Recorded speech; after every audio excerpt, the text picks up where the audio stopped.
tell us for how long he's been secretary and all about how he came to Fairhope and anything else. Go ahead, Gale. All right. Well, let's just start with when I came to Fairhope. I don't know the precise date. It was in late 1930, and I was with my mother and father. I was the only child. We had come to Fairhope. My dad had come to Fairhope to renew an acquaintance with Mr. Hopping, who was a member of the Fairhope Single Tax Corporation, and who had been a neighbor of his family, my father's family, in Glen, Illinois in the early 1900s. And Mr. Hopping, or even before that, but Mr. Hopping was a single taxer interested in the Fairhope plan, and so he came south and stayed until he died in, I think, 28 or 29, something like that. Anyway, it was a surprise to my dad to find that he had passed on. My dad was very fond of him. He came to Fairhope right after World War I, and visited with Mr. Hopping a little bit on his way to Cuba. He was doing this. He was a young man and was interested in what was going on in Cuba, whatever it was. He never told me at the time, but when he got Probably to the climate. well, it could have been. Could have been. He was looking for something to do, Mm-hmm. and he did wander around quite a bit in his younger days, anyway. When we arrived, we found out that Mr. Hopping had passed on, but we visited with his widow and with his son-in-law, Carl Bloxam, which is kind of interesting because Carl Bloxam was considered not to be much of a friend of the Single Tax Corporation. Oh. But as time went on, anyway, in any event, my father struck up an acquaintance with him. We stayed for a few days, and then we went on down to Florida, to St. Petersburg, Florida, and for the purpose of finding something to do. My dad had sold his business in Oak Park, Illinois. The business was in West Chicago, and we lived in Oak Park. It was the first one-stop service station for automobiles in Chicago, or at least in West Chicago. It started in the battery business, the tire and battery, and had been branched out. Well, things had gotten bad. Like they had all yeah, over. Right. Yeah. And he was able to get out satisfactorily for, I guess, as far as he was concerned. And he was looking around for something to do. We spent about 6 weeks in St. Petersburg, and then we came back to Fairhope. And we didn't stay, but we stayed for a year or so. And while Dad was looking for things to do, never did find much to do, and he existed, or we existed, on his earnings in the stock market. Somehow or another, he was able to keep us in bread and butter doing that. And He must have invested wisely at that well, time. he did. And he tried to explain all that to me as time went on. I never did catch on. But anyway, in 1932, we went up to Chicago to see the World's Fair, and following that, we went up to my grandmother's farm in Wisconsin, and I stayed there for a year while Dad went around the country. And he finally found a place in Pensacola, Florida, a service station. It was on the way from the Naval Air Station to downtown Pensacola, and he thought that'd be a good spot to have a service station. Opened up business there. And we stayed there until 1936, and we moved back to Fairhope. And my dad got a job with Tony Klump, and managed his tire and battery department in Klump's Motor Company. And he did that until... And what was your dad's name? Henry Rowe, right, commonly known as Hank. Yeah, I remember now. Quite a few people remember him. Yeah. And I'm concentrating on that right now because that's how we happened to come to Fairhope, and that's again for a second time, and to stay. When we came back from Pensacola, we had a farm out on at the end of what is known as Nichols today, Bishop Road intersection there. It had a lot of pecan trees on it, and that's what we farmed. And I can remember catching a school bus into the town to go And to school. what grade were you in when you moved to Fairhope? I was in the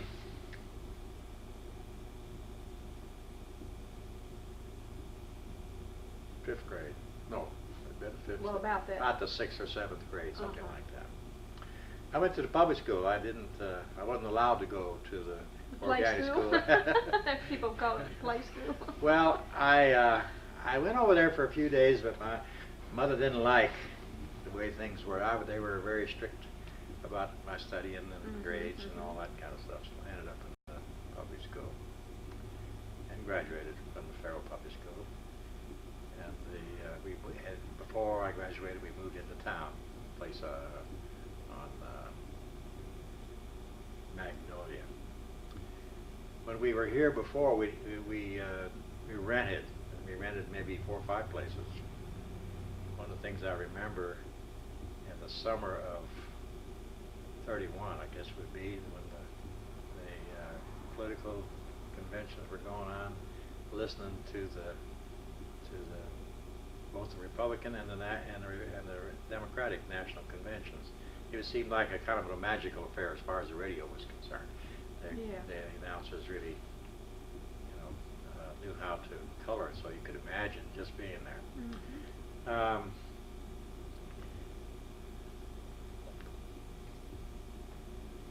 Where do I want to go to next? My school years were not anything unusual. What do you remember about the school or about Fairhope? Was it terribly strict in public school? Or No, it was not, really. Okay. It seemed so, but it really wasn't. It was not, we had a lot of fun, like I think people were in organic school had. We just had to do things that had grades, and that kind of thing. Right. And two things that stand out in extracurricular activities. One was that I played football, and I enjoyed that very much. And we had a good football team during my years. Well, even before that, they had a good football team in Fairhope. And the other thing was that we had a little band. And Jimmy Lowell got that thing together. Now, he was an organic school grad, and we were mixed as far as those 2 schools were concerned. There was myself and Milton Kojas, who were in the public school, and there was Chester Beatty and Jimmy, of course, and there was Ralph Hoffman, who played the drums. He was in public school, and who else? Charlie Ingersoll mentioned that he was in that. Well, this was afterwards. That's his, It was what was left over after the group beginning. that was in that had graduated school, that got in the war and all that kind of stuff. But who was another person? Buddy Frederick played saxophone. And we used to, on our own, would rehearse. Now, Jimmy was an inspiration to us and got us started. And at one point in time, we won a amateur contest over at the school. Won all of $10 to split among us. Great. People started. Sodas all around. Yeah, people started inviting us out to play for dances and things. I only knew 2 or 3 tunes, but we play them over and over and over again. And that Well, that's what they do today. Yeah, you're right. And we had an awful lot of fun. And we played for school assemblies and things like that. And what was very nice about that was that we did it on our own. It was not a school-sponsored event, although the school principals, that was Mr. and Mrs. Bennett, would encourage us to come and play for assemblies and things like that, which we would do. And the guys in organic would get out to come over to play with us while we were doing that. So that despite the fact that there's always been the talk and the feelings about the contention between the 2 schools, among a few of us anyway, that just didn't exist. We enjoyed each other's company. Used to remember also going over to Cummings Hall when it was, the old Cummings Hall, and it was a place for people to enjoy, to use in the community. Always had basketball game or something like that, or pickup game, and both organic boys and public boys would be doing that. Following graduation, well then of course World War II came along, and I went into the Navy and stayed, and I was in until after my career was not much. I spent all the time that the war was going on in school. I was in the Navy V-12 program. But after the war was over, I had gotten my commission and I was promptly shipped over to Japan. Was part of the occupation forces there. No, not very eventful. So what year did you graduate? 1943. 43, okay. Was that about the same time Mark Arnold did organic, or do you remember? Yeah, Mark was active. It was, I don't know what year he graduated, but he seemed was like there. I read somewhere it was about that time. Yeah. Okay. I did also, during the high school years, I sang in the Episcopal choir, youth choir, that Mrs. Riggs. Oh, yes. Mrs. Riggs was a fine musician. Yeah. And we really had a lot of fun singing there. And that's where I met Eloise. Really, I met her sister Carolyn first. Okay. Eloise was younger, and she was not didn't pay much attention to her. And Eloise is your wife, I might add. Yes, Eloise is my wife.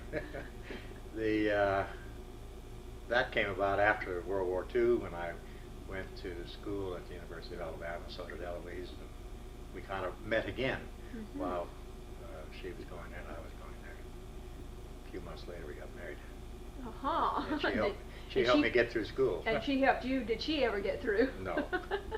Well, she's into other things anyhow. She's so artistic. She's pretty educated. There's no yeah, doubt you're about right. that. Well, of course, she went to organic. Right. That was one of the strange things about. She'd probably kill me for saying this, but she never did really feel like she was a good student, and that was one of the things that organic was supposed to get you not to care about, but she did, and she was. That's one reason why she quit at the university, was because she really had a hard time, and she was convinced she couldn't make it, and so she just didn't. And, well, I had the same problem, although I didn't go to organic much. I went some, but then I went back in my 30s. I see. And got my degree. Very good. Very good. Okay. Well, where are we now? We're through. You're in the service, and then so what did you do when you got out? How long did you stay in, and what did you do when you got out? Well, I was in for some 3.5 years at that juncture. Graduated from the University of Alabama in 1948, and then decided that I wanted to become. How did you crowd all that? 3.5 years? So you must have. Well, I was in college in the Navy. Oh, I see. Okay. And I had a lot of credits I could transfer. Not all of them, but and then besides, when I went to university, didn't start very, but a few months, the second semester, second quarter, third quarter, when I got married, and during that time, I went to school all the time. I mean, it'd be year round. Yeah. So it was. It's faster that way. Faster that way, yeah. And I took some GED courses, and that helped me get through. And then when you got out of college and out well, of the after I service? got out of college, I just thought about what I wanted to do, and I decided I wanted to become an insurance actuary. And that required that I take some more math and some special courses from the society, through the Society of Actuaries.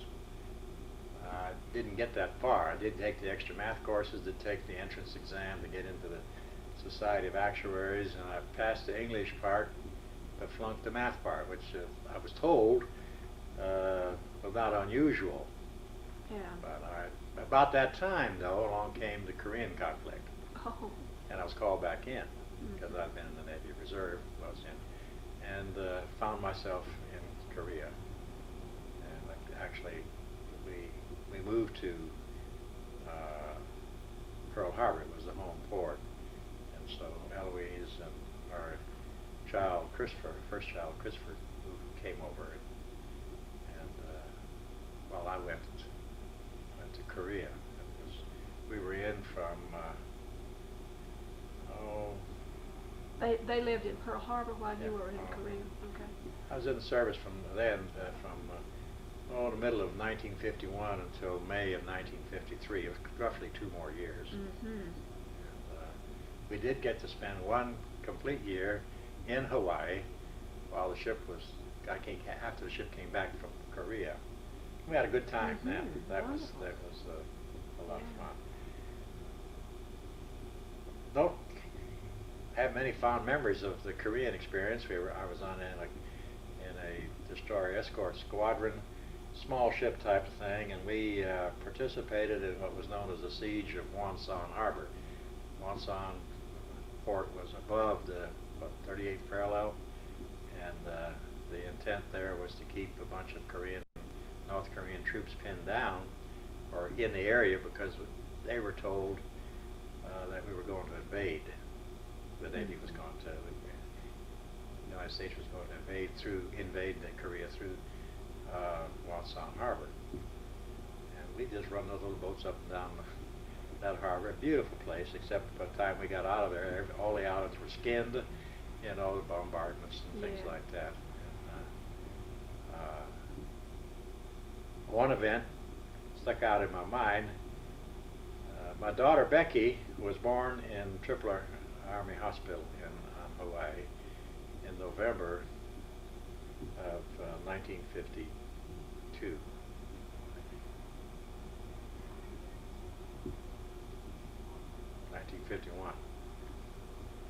And I was overseas, and I remember being on the bridge, pitch black, and the messenger coming up with a message saying that my daughter had been born 2 weeks before.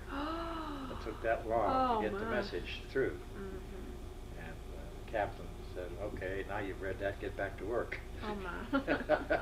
But it was nothing else for me to do but to go back to work anyway. So I didn't get to see Becky until after the ship came back to correct that again. It was 1952 that she was born, because it was in I beg your pardon. It's born in 51. We came back from Korea in early 1952, and that's when I first saw her. We didn't have any of our children while we were in Hawaii. We came back to Fairhope in 1953. I didn't remember you'd been here that long. Yeah. My goodness. Well, did you leave? Did you all live away from here for a while? After a while. In 1953, I went in with Stephen Riggs and R.E. Tuvison. I don't know if you remember those names or not. Yeah. Okay. They were electronic specialists. I had, before I'd gone into the Navy, I had gone to radio school for the civil service, and had fixed radios down at Lake Charles, Louisiana, and at Brooklyn Field. And so I knew a little bit about radios and things like that. So I went in business with them. I've got a VCR you need to look at. I've forgotten all that. Okay. If you don't use You're it, off the hook. you lose it. Yeah. And that went on for a while, and we finally just couldn't make enough money at that, so we had to go our separate ways. And I, in the meantime, had made application at Brooklyn Field. I was hired on there. And I worked at Brooklyn from 1954 to January 1966. And was that in electronics or? No. Okay. No, I was in the supply. Okay. And I'd gotten that job with a lot of help from Mr. Sam Lester. I don't know if you remember. Oh, yes, Yeah. yes. He was in charge of personnel, or he was not in charge of personnel, but he had a lot of influence in personnel. And he kept after me while I was over here working in the radio shop losing money to try that out, and it worked fine. And I was there until January '66, when I transferred to Dayton, Ohio, or to Fairborn, Ohio, which is a suburb of Dayton, and it's right outside Wright-Patterson Air Force Base. Continued working for the Air Force until I retired in 1974 from there. And then you came back to Then Fairhope. we came back to Fairhope again. So you were away for a total of 8.5 years. 8.5, okay. Yeah. Now, during that time frame, and in 1972, I was accepted into the corporation. And Single Tax Corporation. Single Tax Okay. Corporation, yes. I had taken the course before we left. And I don't remember whether I had finished the course or not, but Claude Arnold said I did. And when I made the application, and Marvin Nichols, my father-in-law, kept after me for several years after I married Eloise to look into joining the corporation, and I finally did that in 1972 while I was still living in Fairborn, Ohio. My father had become a member, and I don't remember that date of the corporation, probably in the 50s or 60s. And it was kind of a surprise to me that he had. I mean, I didn't pay any attention to the Single Tax Corporation when I was growing up there. It didn't mean a thing to me. And I didn't know it meant that much to my father, but after I married Eloise, I think somehow or another my father and my father-in-law started getting together. And my dad was at that time in the real estate business. And so that had reason he would come to this office of handling transfers and things like that. And Marvin must have impressed him enough, so did Corny, that he decided that he embraced the idea and the theory, and so he joined. And my father died in 1962, so there was a time frame in there when that membership certificate, nothing happened to it. And, yeah. So it transferred to you when you... Yeah, I was able to use his Yeah. certificate, and that wasn't the purpose of my joining, that I had a free certificate because I paid my mother $100 for it. And so she didn't, she got her money back. Got her huh? money back anyway, that's right, although the corporation didn't get the $100. When I retired in '74, I came back to Fairhope. As far as my association with the Single Tax Corporation was minimal to start with, although sometime in there I did do a special study for the Rent Study Committee. Part of the ingredients of the summer system is the presence of civic services, city services, streets, utilities, sidewalks, that kind of thing. And I was asked to go around and check all the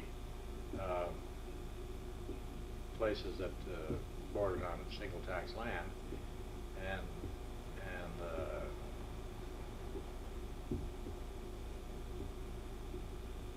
determine if these services were still available or had become available, kind of an update type of thing. I did that.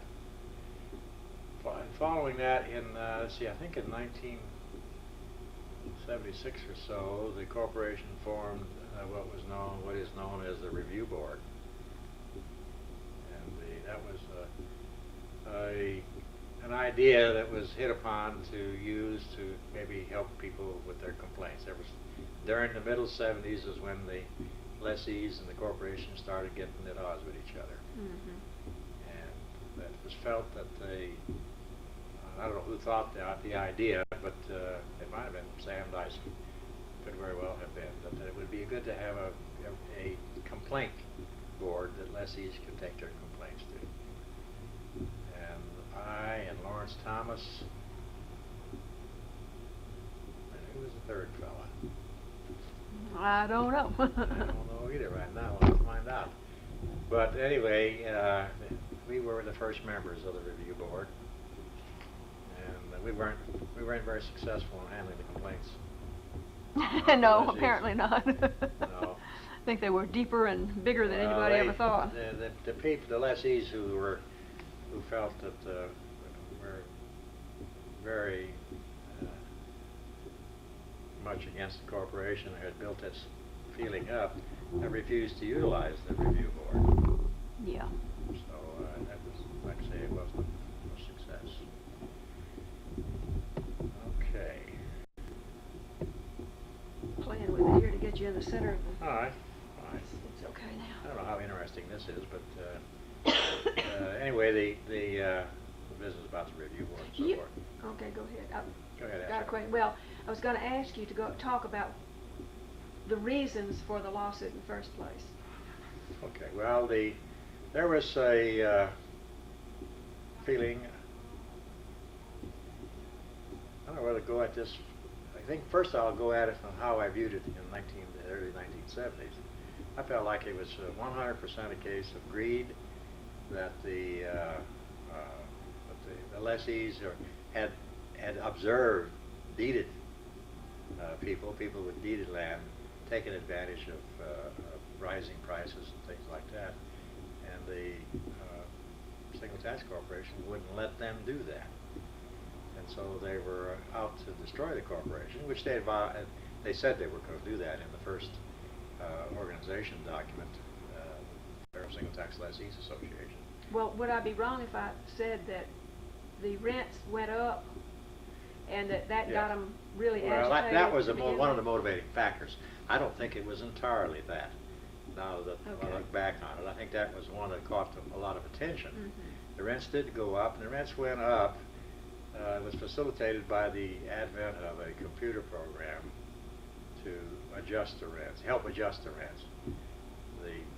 Prior to this computer program, it was a long, drawn-out manual process to do an update. It required taking traffic counts over a period of time, putting those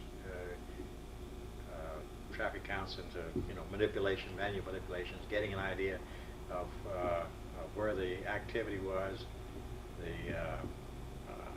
The computer system took it depended a good deal on these traffic counts, and I don't know whether traffic counts were all that big a thing prior to the computer system. The corporation had gotten into the habit of raising everybody's rent 1% or 2% or whatever across the board. They failed to look at or could not take the time or didn't have the time to look at the changes in areas and neighborhoods and things like that. Now this computer system that was devised by Lucille Rockwell and Ruth, but I think it was really the brainchild of Lucille, took advantage of computer capability to take a lot of data and manipulate it rather easily.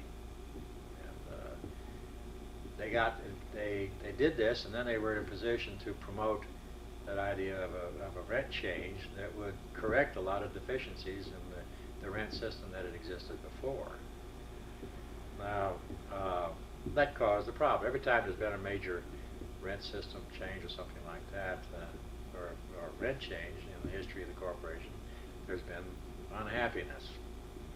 Now, I can't really say that for the beginnings of the summer system in 1914, when the corporation adopted that seemed to settle rent complaints down, because people were impressed with the scientific system, and they felt like they were not, that things were being done on an equalization basis, that this system could do that, and they were convinced of it, so they quit complaining for a while.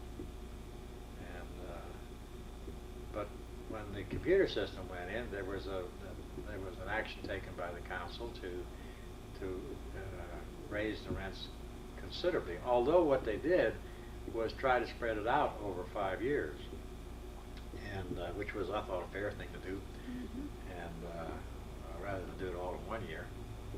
But what seemed to happen was people knew it was going to be spread out over 5 years. I mean, they're going to have 5 straight years of rent increases. That made them even madder. Just can't please them. No, that's true. But there was also problems with subdivision development and so forth.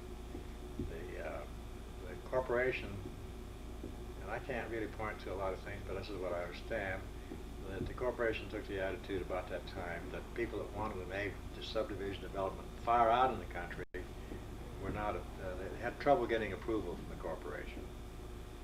And the corporation took the view that there should be a even development starting from the center of town and going out, that there shouldn't be any leapfrogging. This is one of the things that a lot of Georgians speak of as being a bad thing, to go way out in the country to start a subdivision, and that means you got to provide a lot of services way out in the country. You bypass people in the middle. That isn't good planning. People were not interested whether it was good planning or not. They just wanted to develop. That's right. And so there's pros and cons on that. Also, at that time, or before that time, any development took place, we did what would be called improvements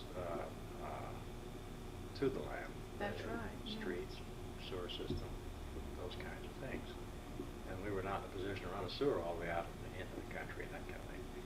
And costs began going up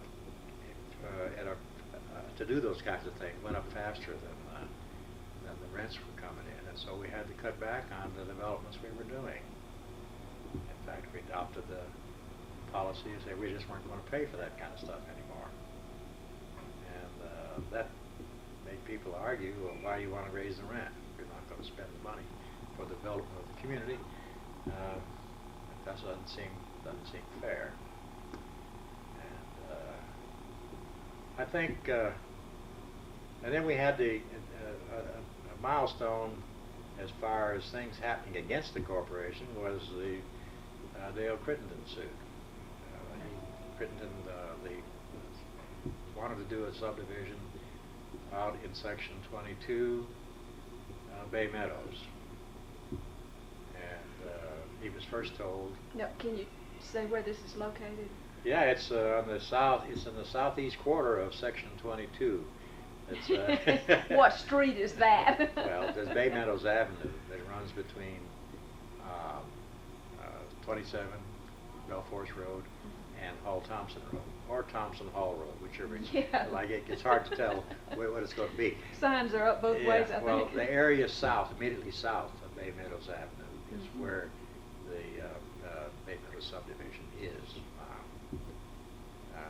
Mr. Crittenden dealt with one part of that subdivision and handed us a bill to pay for the streets, things and so forth, which we did, even though we told him we weren't interested in doing that. Now, we didn't pay for the extra electricity being, or the electrical supply being put underground. Mr. Crittenden had to absorb the additional costs for doing that. Now, we did pay for the utilities going in there that were available at the time, electricity and the streets and so forth.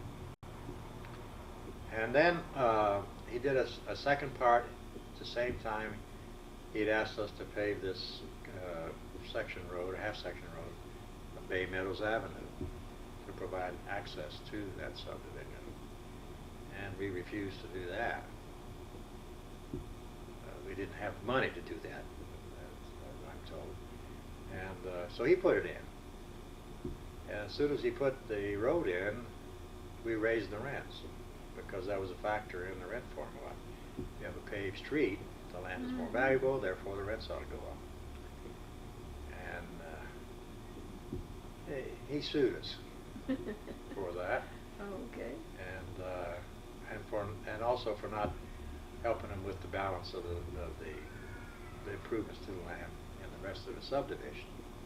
And when the jury, go ahead. Well, did you have to approve you didn't have to approve his developing the subdivision? Yes, in the we first did. place. Well, we did. But you did approve it. We did approve it, but we did not. Promise service. That's right. We did not promise it. On the first bill he gave us, we paid it.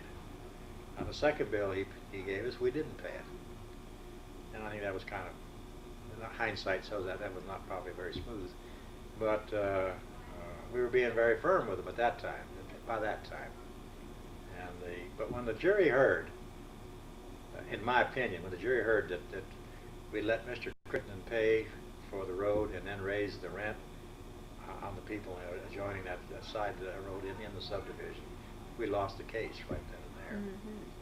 Well, I can also see where you set a precedent by paying him the first time. That's right. He had a right to expect that you would pay him the second, maybe. But it was awfully hard for us to come by, and we did refuse. We were pretty consistent after that about helping people with subdivisions. We never did have a fixed policy about it until much later on. So this happened, this lawsuit, Crittenden suit, happened in the early 70s? Late 70s. Late 70s, Yeah. okay. It was before. The suit occurred after I became secretary. It was in the 1980s. Okay. It was middle 80s or early 81, something like that. While the other suit was going on too. Oh, okay. The other suit, the big suit, it was just gathering steam. I mean, there were some hearings and so maybe a deposition or two and that kind of thing. But it was the Crittenden suit caught the attention of everybody at that time over the big suit. I should say over it. I don't know. It just didn't seem like the big suit was going anywhere, and it didn't for some time. In fact, our first appearance in court was in 1985. And the suit had been filed in 1979. So it's just on and on and on. Yeah. I ran for secretary in 1979 because I had the idea that I would be of help to the corporation. And I had a little bit of knowledge about the rent formula, not an awful lot.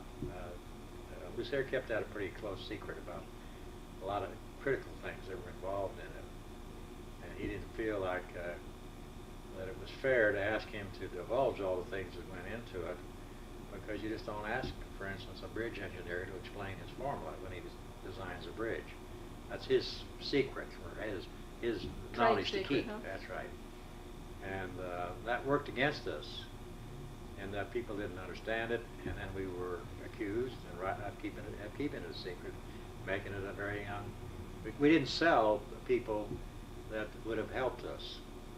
It turns out later on, I find that people like economists like Michael Johnson of Spring Hill College, who teaches our single tax economics course, he thinks the idea is great, but he says that one of the things that you can't do in the economics trade is have devise a system such as that and then refuse to explain it to other people who may want to analyze it, criticize it, things like that.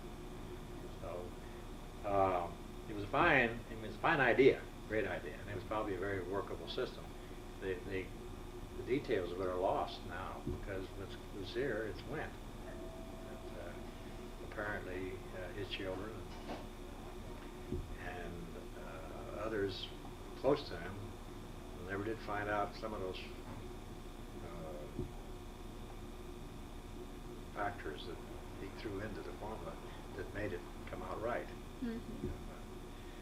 I may be overemphasizing that, but that kind of thing always works against you in a lawsuit. If you can't explain what you're doing, then they say that you got some ulterior motive for not explaining it, and the court never did agree that we didn't discriminate against the country lessees, and don't know why. We talked with as long as we could, and gave all kinds of what we considered proof that we weren't discriminating against the country lessees, but the court ended up claiming that's what happened, that we did discriminate against the country lessees. And what was the penalty for that? Well, it had to stop discriminating, or well, was there a penalty? when they wrote the verdict, well, then they talked in terms of you couldn't discriminate against these lessees, which we agreed, and we didn't. But they were convinced that we had, and so that helped set the tone that parts of the suit that we lost were probably worse because of that. I mean, the penalties that were laid on us made it more difficult. Did you have to give a rebate on taxes, on their rent? No, we didn't have to do that, but we had to pay the attorney's fees for the plaintiffs. Okay. And that was quite a large sum of money. Yeah. Okay. And we had to put money that was in the land fund had to go back into the rent fund, and that was a different kind of an approach there. One of the things that we had been doing for some time was taking the interest on the rent money investments and putting it in the land fund, and that was in violation of our lease, which says that we will treat the rent fund as a trust for the lessees, and so that was a no-no, and we got penalized for that. But we didn't put the money back with interest, but we did it only as a result of the lawsuit. Yeah. So there was another thing that we were doing that had been doing for 90 years, and that is that when land was developed for lease, we offered the land to members first. That was a right of the members, and you can read that into the Constitution. The court held that since we were using rent money to do the development, we were misusing the rent fund. We should have offered the land to the lessees, because we used their money in essence. Although we're not a trust, we're more of a corporation than we are than a beneficiary type trust. We still have to follow what our lease says. And they made us go back to the specific statement about that being a trust for the benefit of the lessees. That's kind of away from the rent system, but that's that's a legal matter. That's right. It was a real legal part of the lawsuit.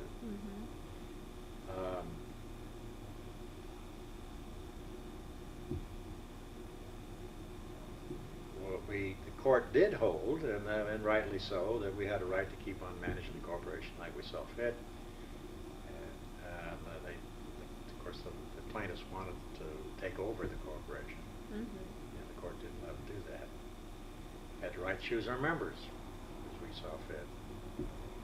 Those two main ingredients there, as long as we observe the rules of the lease as the court has interpreted it for us, well, then we're in good shape. Legally. Yeah, legally, right. Thank you for saying that. I meant That's that. very important. Oh yeah, very. true. On the side of the plaintiffs, I don't know whether all of them that were suing us understood all those factors completely, but in any event, they were in those the respects I just outlined. They were correct in causing us to change our way of doing business. Yeah. What else do I say? I don't know. Well, let's see. I don't know. We'll turn it off a minute and think about it. Talk about. You're going to talk about the orchestra, whatever little group that we had. Okay. We had, as I mentioned before, we got to playing for dances and so forth. And one day, Bob Summerlin, who ran the theater, asked me if I thought the band would like to play at intermission between shows in the theater. And I said, boy, that would be great. And so we did. And the first time we played, we played things that we knew very well, and everybody happy with it. And he liked it because he had some extra customers because of the fact we were playing. And let's see, what were the things we played? We played a thing called Jazz Me Blues and Spain, and I can't think of. I think there were 3 pieces we played. Remember those first 2. And we did that a second time. And after we did that a second time, we said, look, we can't keep on just playing that every week. We got to do something different. Yeah, let's do something different. Okay, so we decided we would brush up on Blues in the Night, if you remember that song. Oh, yeah. Okay. Now, by that time, my mama done told me. Yeah, that's right. Jimmy Lowell had been long gone, and he was a big steadying influence on us. And we had a girl by the name of Olivia Yawn. I don't know if you remember her or not. Her father worked for the city, I think. He was a clerk.